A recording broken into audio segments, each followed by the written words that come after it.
40 when they changed 70. Thank you, Lord Mayor, councillors, residents. From 40 down Like to one 5,000 official, I was square born and bred metres. in Helensburgh. I've lived here for over 6 years.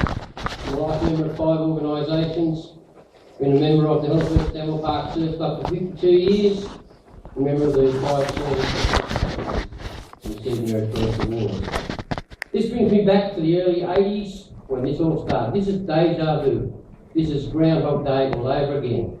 I have in my briefcase here some folders which started in 1986 with a council meeting here with development proposals, submissions, right through. I had 4 more crates at home, 116 in total, finishing with the inquiry which designated the land here to Helensburgh for environmental protection. That still stands today. There's been no more technical advancement, no more other methods of environmental protection that would warrant anything to change from what happened then, except for probably a small parcel of land right up on the corner of the old Princess Highway and Otago Age Drive there on that plateau. Everything east of the Walker Street will only cause significant degradation to the Royal National Park. Nothing as far as environmental pollution ponds can contain it. That is the problem we are faced with here, is the topography of the land, the environment we're in with water catchment one side, National Park on the other, and to say that we're not progressing. In 1986 we had 3,200 people in the Helensburgh, Stanwell Park, Stonewall Tops and Oxford area. So far we are nearly at 7,000. We have put a family into Helensburgh in the last 5 years of nearly 90. We do have development. It's not the sort of development that some people would like that's happening. Second part to my question, there is the list of the applications for these cheap lands, 12,900 from. At the same time, people who were in the residential areas were paying around 90,000. It was cheap land. If I was buying a car and I was only paying 7,000 for a model of the same vintage that was on the average price of 25,000, I'd be thinking twice wide. So that's one of the reasons. We then move on to the second part. That's the environmental issue. The second one is the fire area. For all of those who were here for the 2001 Christmas Day fires, which I was, and got a bravery award for saving people at the Stanwell Tops, I don't want to go through that again. And to think that the more land you clear, you will allow for safer against fire, wrong. The 94 fires, which you can see in the background, jumped from Alpha Point across to Lugano, 1.2 kilometres. The 2010 fires jumped almost a kilometre across the width of Warradam there. The fire, the air burns. You don't need trees to burn. When it gets that hot, the air, the oxygen catches fire too. We would have to put a 2-kilometre radius around the whole of Helensburgh to save us from a fire. And with that, people, I just make you to think about it. Thank you.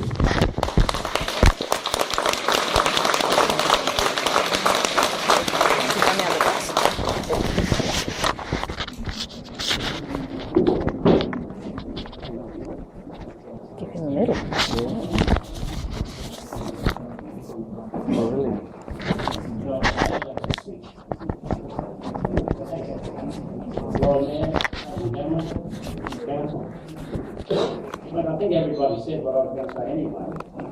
The thing is, what's changed? Like, it's been 7D land for at least 30 years, and before that, like, what's changed? That's like the question. Like, why did we get changed?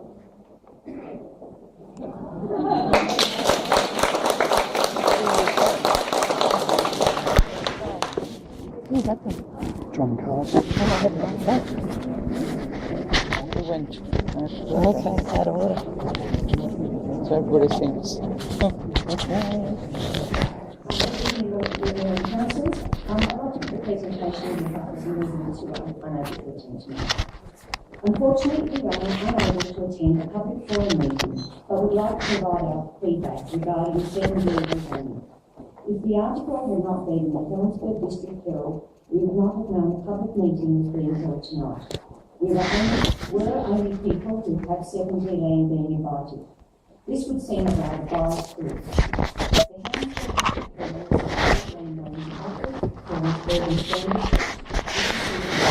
We did not. We have perused the report that went before Council in May this year and would like to note that we signed a form letter objecting to the development, and that we read that letter and agreed to all the content before signing and sending it. Just because it was a form letter does not mean it did not reflect our own opinions. The report seemed to be derogatory of form letters, as though people just sign them. I thought it was 40. That people just sign what is placed in front of them. I'm amazed that we are having this discussion again. The community have already advised council of what we think. We received over 3,000 submissions objecting to the watering down of the 7D zoning. That is an enormous amount of community feedback. There is a small percentage of our community that has speculated on making large amounts of money with planning laws and bushcraft. The decision to water down zoning would have an enormous impact on the community and the natural beauty of the area, and should not happen because a small group of people are hoping for financial gain. Our last council was sacked for being in bed with developers, and it was found that corruption was systemic in the council. Does this mean that all work to clean up council has already been corrupted? Is the new council already listening to would-be developers and the wishes of the community? We have listed below some of our main concerns regarding development. Loss of habitat for flora and fauna. It is a privilege to live in an area where visitors look out our windows and see swamp quality. We have echidnas occasionally wander around our garden and see and hear owls at night. Creating more development will put pressure on this area, and we will lose what makes it unique. Why is the council not complying with the 1994 Commission of Inquiry? It is still relevant, especially when viewed next to a desktop exercise. There will be a great impact on the community with extra development. The extra housing already done in Carlson is this. More housing means more issues for the community, which has limited activities for teenagers and children, limited facilities and access to public transport. If building permits are permitted for smaller blocks of land, more trees will be removed and will cause more degradation of bushland and land erosion. If the urban area is developed, it will essentially diminish the green belt between Sydney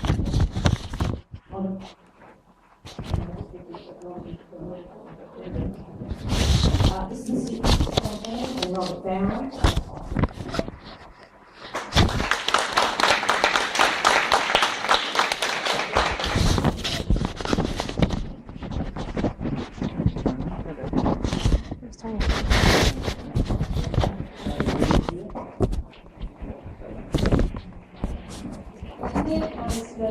Ladies and gentlemen, this area has been allowed to be in conservation for 20 years. These lands were deemed to be very important, they were given zoning at least by scientists who walked the areas and ascertained the present values for the new LEP replacement in 1990. Why were they given the E2 conservation rating? They are pivotal lands that keep the Royal National Park and the Illawarra Escarpment healthy. The catchment areas that supply the Sydney metropolitan area, the Northern Illawarra, and further down the coast, are supplied from the 7D areas. These areas are treed for a very specific reason. The trees release aerobacti that seed the clouds, causing the rain to fall, forming the energy cycle that draws water down into the dams and filters out the leaches that come with the southerlies from the industrial areas of Port Kembla, Wollongong, etc. The cleared areas return to Wollongong, claiming to the northerlies. Wollongong has 4 times the national average of asthmatics. We wouldn't want those figures to increase with the denuding of the 7D lands for housing estates and industrial zones. Our children deserve the right to grow up in clean air. The trees and vegetation in the 7D lands are mining by we desperately need the stabilization to mitigate the already airless fires. These trees also clean the air, sandwiched as we are between the Piedmont mine and the Coking mine at Colquitt. There have been 2 earth tremors at Swans Park this winter. When the topography of the land is denuded and reconfigured for development, the land becomes very vulnerable to any form of vibration, earth movement, rain events, etc. As these are plateau lands, everything that comes out of these 7D lands ends up in the ocean where nature is swimming. If you look at the maps, you will see a myriad of small streams and rivers feeding down into the ocean in the Port Hacking River that flows through the Yarra National Park and allows that ecosystem to remain viable. When we denude or allow any form of development or dwelling to be built on these conservation areas, the consequences of doing so can be very grave indeed. Development that was allowed to proceed in the upper reaches of the Illawarra escarpment at Tarul is a case in point. I warned the administrators and the general manager that if they allowed this development to go through, it would destabilise the Illawarra escarpment as it's at its most vulnerable point. We now have a lip fracture and a resultant landslide at Scarborough-Wombara with a traverse lip fracture likely now due to the exposure of a heavily weathered and vulnerable sandstone conglomerate in the Illawarra escarpment. Should this tragedy occur, Council would not have the resources and ability to solve this problem. If you look at the grid stabilisation rods that strengthen the